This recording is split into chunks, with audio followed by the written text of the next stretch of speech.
Welcome back to the Silent Husband Club. It's been a while since our last story. Thank you for your patience. From now on, we'll do our best to bring you a new tale every single day.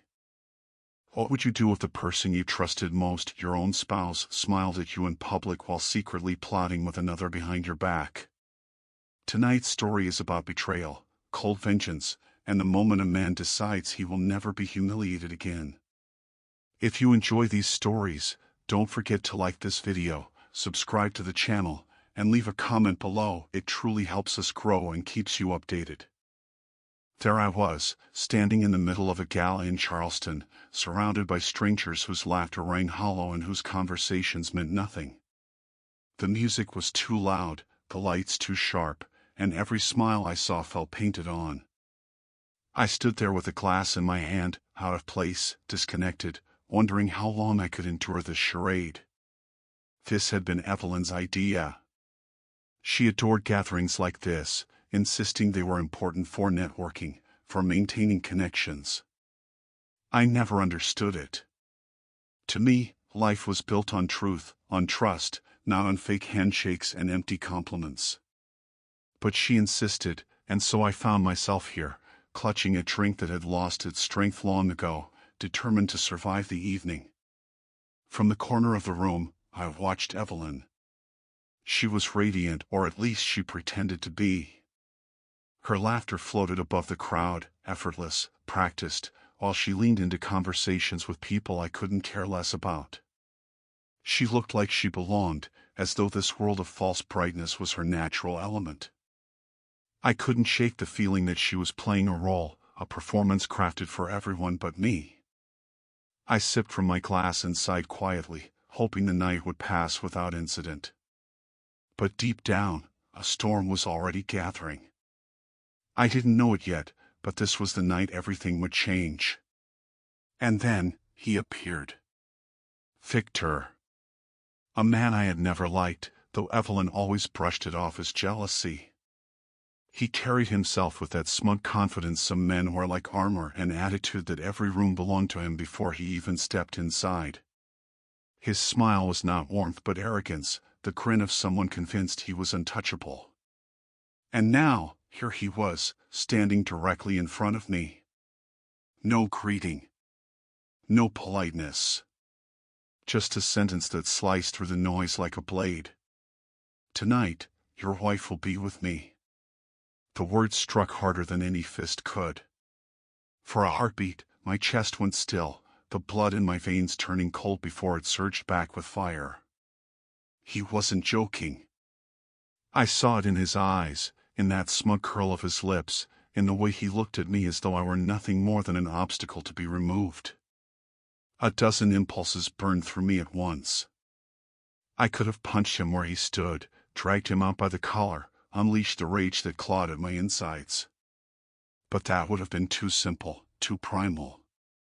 No, I refused to give him the satisfaction of seeing me lose control. Instead, I leaned closer, lowering my voice to a calm, icy tone that cut sharper than any shout. You have 20 seconds to disappear from my sight. If you don't, I'll make sure you never feel your manhood again. For the first time, Victor's face lost its color. The grin faltered, his lips parted as if to answer, but no sound came. He took a step back. Then another. And without a word, he vanished into the crowd. I exhaled slowly, the fury still pulsing beneath my skin, but tightly held in check. I knew this wasn't over. Not by a long shot. As I placed my glass on the nearest table and rolled my sleeves up, I scanned the room once more. My eyes found him again, lurking at the far end, pale, shaken, pretending he hadn't just exposed his true intent. He thought the night was over. But for Victor, the night had only just begun. I moved through the crowd with measured steps, every motion deliberate, every breath steady. The laughter, the music, the shallow conversations around me faded into background noise. My focus was fixed solely on Victor. He stood at the far end of the room, trying to blend into the sea of guests, holding a drink he clearly wasn't tasting. His shoulders were stiff, his posture unnatural, as though he wanted to appear confident but could not silence the tremor running through him. He had tried to humiliate me with his words, but now it was his turn to feel the weight of exposure. I came up behind him, silent as a shadow, and for a brief moment I watched him falter. He didn't even sense me until I was close enough to breathe down his neck. Then, without a word, I seized the moment. My hand moved quick, precise, too quick for him to react. In one sudden motion, I yanked his belt loose and sent his trousers crashing to the floor. The silence that followed lasted barely a heartbeat, but it was sharp, almost deafening. And then the laughter erupted. First a ripple, then a roar, sweeping through the crowd like a storm. Faces turned, hands pointed, voices burst into mocking jeers. The man who had stood before me minutes ago with arrogance carved into his smile now stood exposed, crimson-faced, fumbling like a child caught in disgrace. He clawed desperately at the fabric, trying to pull his pants back into place, but it was far too late. The room had already decided his fate. The humiliation was irreversible. I stepped back just enough for the crowd to see me, my voice cutting through the noise with brutal clarity. "Not much to hide, Victor." The explosion of laughter that followed shook the walls. Some guests doubled over, wiping tears from their eyes. Others raised their phones, capturing every second of his downfall. Victor's hands trembled as he clutched at his clothes, but his face, red, contorted, betrayed the collapse of whatever pride he had left. But I wasn't finished. Not yet. I placed a hand firmly on his shoulder, and he flinched as though I'd struck him. "Let's make you truly festive tonight," I whispered in his ear, my tone dripping with mockery. He froze, unable to resist, too terrified to fight back. I dragged him through the crowd like a spectacle, the guests parting for us, eyes white with disbelief, anticipation, glee. Some cheered, some gasped, but none stepped in to stop me. They wanted to see what would come next. Inside the living room, my eyes found exactly what I needed, a roll of duct tape left by careless hosts and a pair of plastic horns that had been meant for decoration. I pushed Victor onto a chair. He hesitated only for a second before collapsing into it, his will shattered, his defiance gone. The room filled tighter around us as I tore strips of tape and bound his wrists to the armrests, his ankles to the chair legs. He didn't resist. He couldn't. Resistance would only deepen his shame. I lifted the horns, pressed them against his forehead, and wrapped the tape around his head until they stuck like a crown of disgrace.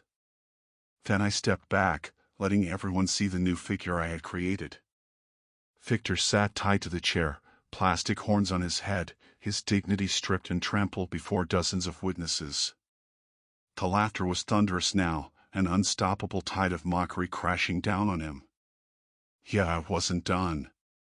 Not until his humiliation was complete. My eyes fell on a black marker resting on a nearby table. I uncapped it slowly, savoring the sound, and with bold strokes I wrote one single word across his shirt: betrayer. Gasps and bursts of laughter filled the room. Some clapped, some shouted, some pointed as Victor's eyes dropped to the floor. His shoulders sagged, his body trembling as he absorbed the weight of what I had done. He was breaking, right there before me, his arrogance crushed into dust.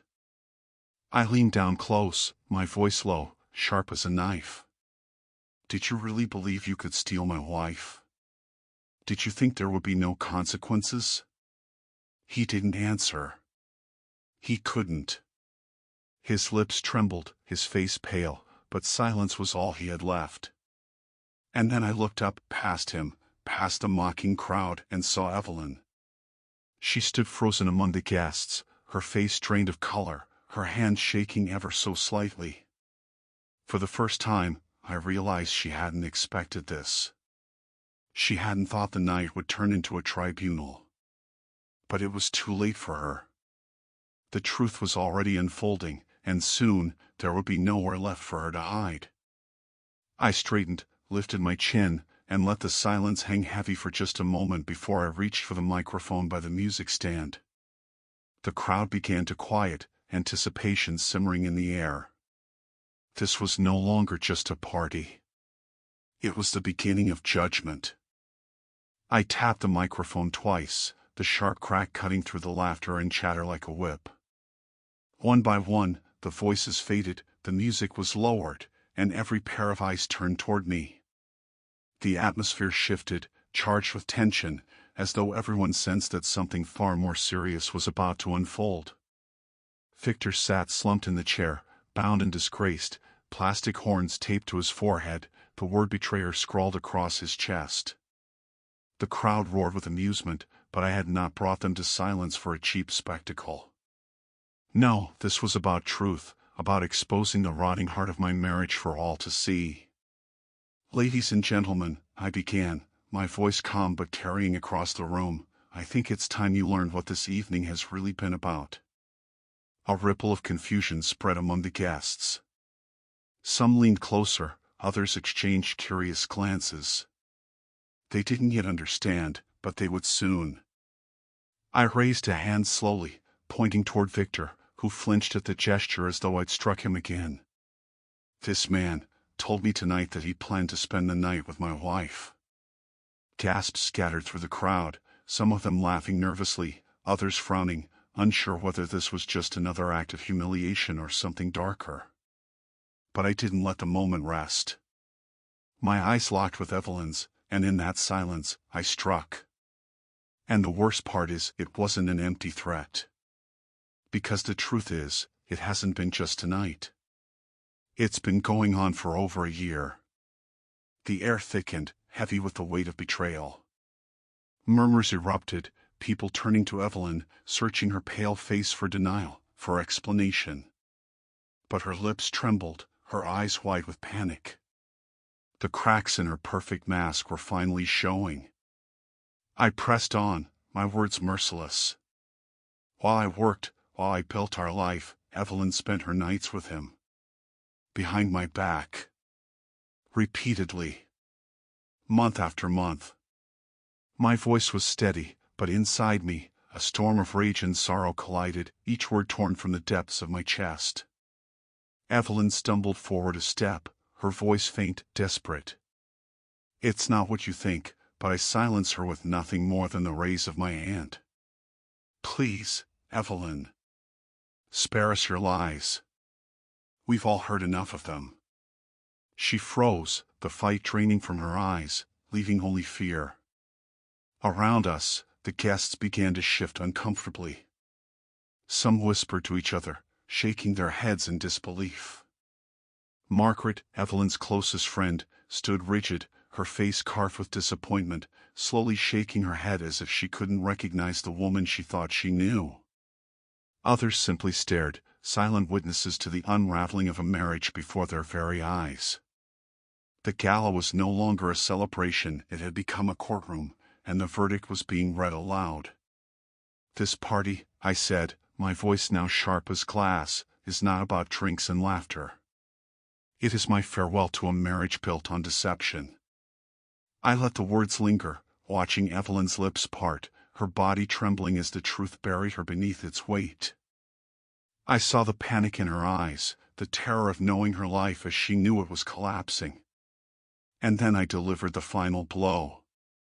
"Tomorrow morning, I will be filing for divorce." The room froze. The sentence landed with the force of a hammer.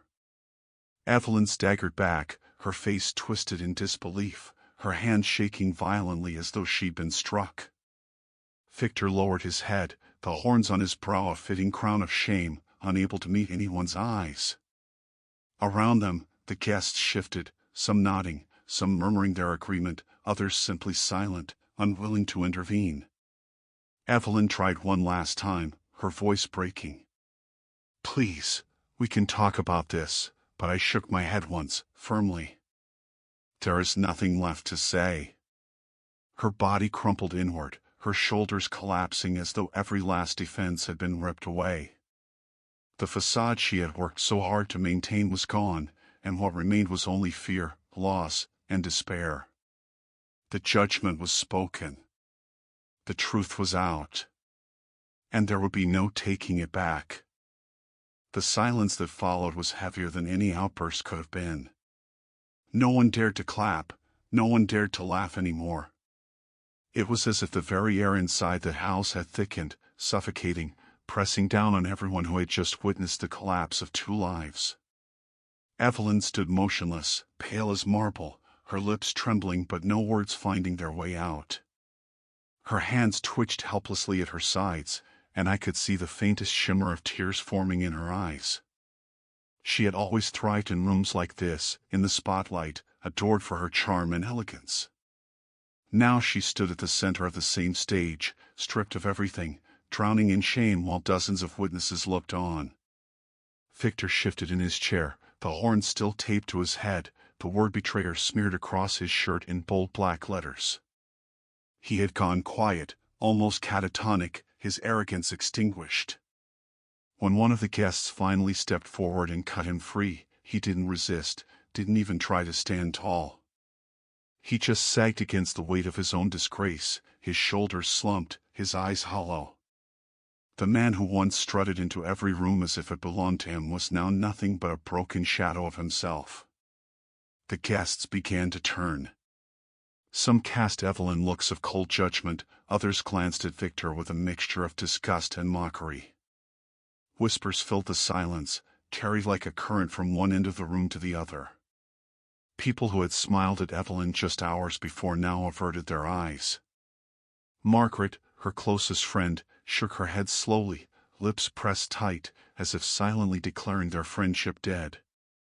It was no longer just my voice condemning them, the room itself had turned against them. Evelyn finally stumbled toward me, her voice weak, desperate. "Please.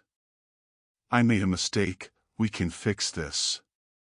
But I didn't flinch, didn't soften. I simply raised my hand, the same way I had silenced her before, and whispered a single word, know that one syllable hit harder than a scream could have.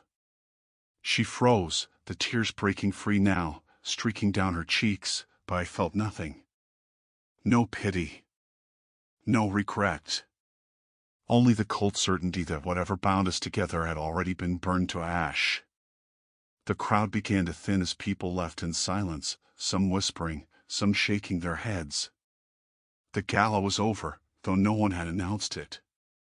The music had stopped, the glasses on the tables were left untouched, and the once vibrant party had been transformed into something else entirely, a tribunal, a public execution of reputation and trust. Evelyn and Victor stood, or in his case, slumped alone in the ruins of what they had built. The image of their downfall burned itself into the minds of every guest present. As for me, I felt strangely calm.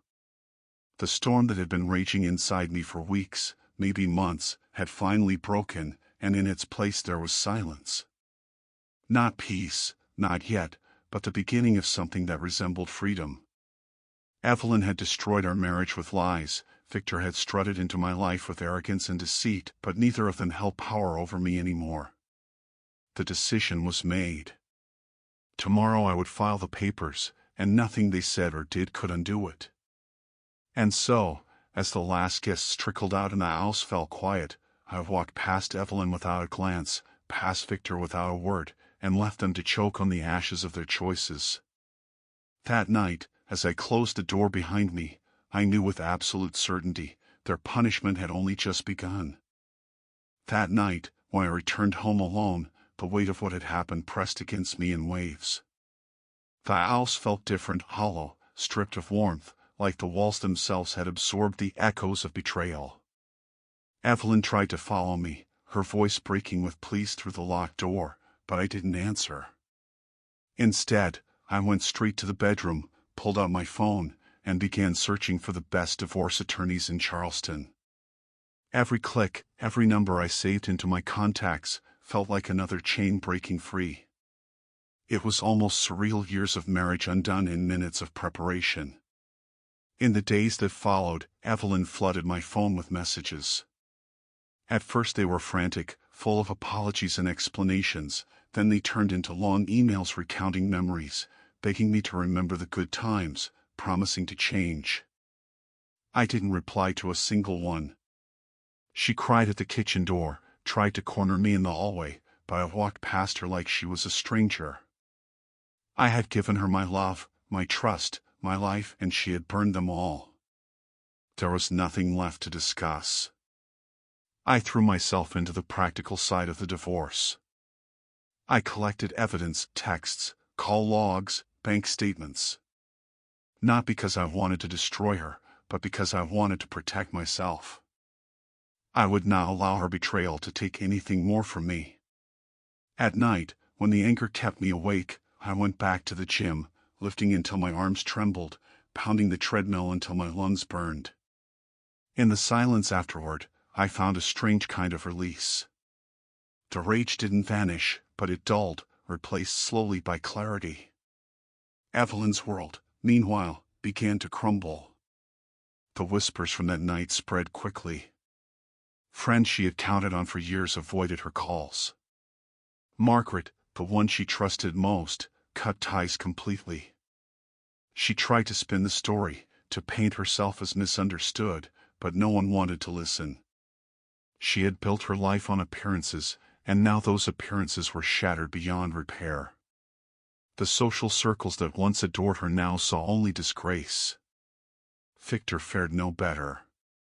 The humiliation of that night haunted him, and word spread into his professional life as well. He tried to walk into meetings with his old arrogance, but it no longer worked. People had seen the cracks. They had laughed at his downfall. In a world where reputation was everything, his was stained permanently. He withdrew, moving like a man who knew every whisper was about him, every smirk at his expense. I should have felt triumphant, and in some ways I did. But mostly, I felt tired, drained from years of carrying a marriage that had been rotting in secret. That was when I decided I couldn't carry it alone anymore. I found a therapist, someone I could sit across from and finally let the words pour out, the betrayal, the fury, the grief I hadn't admitted even to myself. With every session, the burden lightened, piece by piece. For the first time in months, I could breathe without the weight crushing my chest. I knew the path ahead would still be long. Pain doesn't vanish overnight. Trust doesn't rebuild itself instantly. But for the first time in a long while, I felt certain of something. I was moving forward. Without Evelyn. Without Victor. Without the lies that had poisoned my life for over a year. What awaited me wasn't just survival, it was freedom. The divorce was finalized with a single signature. Years of marriage, countless memories, entire chapters of my life reduced to ink on paper. I thought I might feel joy when it was done, some triumphant surge of victory, but instead what I felt was silence. Not emptiness, not bitterness, just a stillness, as though I had finally set down a weight I had been carrying for far too long. Evelyn had held out hope until the very end, sending me long messages, begging for one last conversation, promising to rebuild what she had broken. But trust, once shattered, cannot be pieced back together. I let her words sit unread, knowing there was nothing left for us. Victor disappeared almost entirely. The man who once walked into every room like he owned it now avoided them altogether. I heard whispers of failed ventures, of colleagues turning their backs on him, of doors closing one by one. His downfall was quieter than the storm I had unleashed at the gala, but in its own way, it was far more permanent. He had been stripped not just of pride, but of the illusion that anyone still respected him. And that, I realized, was the kind of punishment that lingered the longest. For my part, I began to live again. Slowly, carefully. I filled my days with work, my evenings with the gym, my weekends with old friends I had lost touch with. The laughter I once thought was gone for good began to return, not loud or careless at first, but steady and genuine. Therapy gave me the words to face my anger and my grief, and for the first time in years, I felt like I was no longer a ghost in my own life. When the time felt right, I hosted one final gathering. Not a gala, not a grand performance, just a small party with the people who had stood by me through everything. There were no masks, no pretenses, no whispers behind my back. Only genuine voices, real laughter, and the kind of company that doesn't need to be impressed. Late into the night, I stood in the center of the room, raised my glass, and let the words flow freely from my chest. To freedom. The toast was simple, but the weight behind it was everything. Glasses clinked, voices echoed back in agreement, and for the first time in a very long time, I felt like the main character in my own story again. Evelyn and Victor were nothing more than shadows now. Chapters 1 had closed, mistakes I would never repeat. And as the night went on, surrounded by people who truly mattered, I realized that my life hadn't ended in betrayal. It had only just begun. Thank you for watching. If this story touched you, shocked you, or simply made you think, don't keep it to yourself. Leave a comment, your thoughts, your story, your truth. Subscribe for more raw, real, and unforgettable confessions. And if this story made you feel seen, share it. Someone else might need to hear it too. You're not alone here. This channel is a safe space for those who've been betrayed, broken, and rebuilt.